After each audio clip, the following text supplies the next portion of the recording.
millions of Iraqi voters defied insurgents' threats to disrupt the elections and came out in force to choose a new parliament. Iraqi military spokesman General Qasim Atta said while militants tried to scare people away, they failed. The general said even more people turned out to vote than before. Security forces stepped up checkpoints and patrols across the country. Strict curfews were enforced, and borders and airports closed.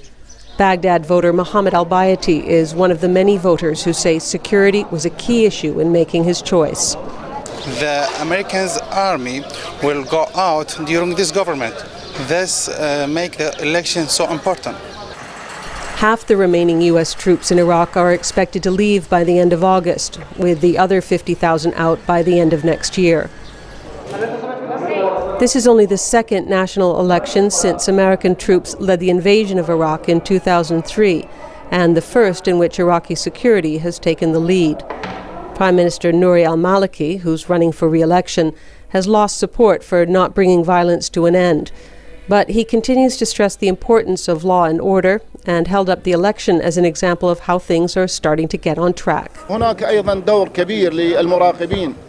The Prime Minister noted the presence of election monitors to help prevent any fraud. The election will help shape Iraq's immediate future, either allowing sectarian and ethnic divides to deepen or giving more nationalist forces a boost. Not only is the election seen as a test of national reconciliation, but also its aftermath. No party is expected to win outright, which means whoever comes out on top will have to reach out to other groups to form a government. The hope is it won't take too long for fear that there could be a power vacuum. A key player in any coalition building is likely to be Kurdish parties.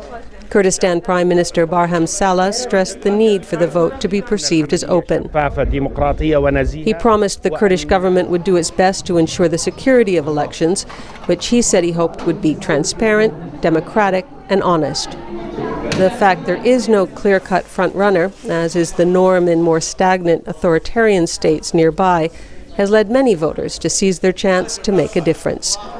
Elizabeth Arrott, VOA News, Baghdad.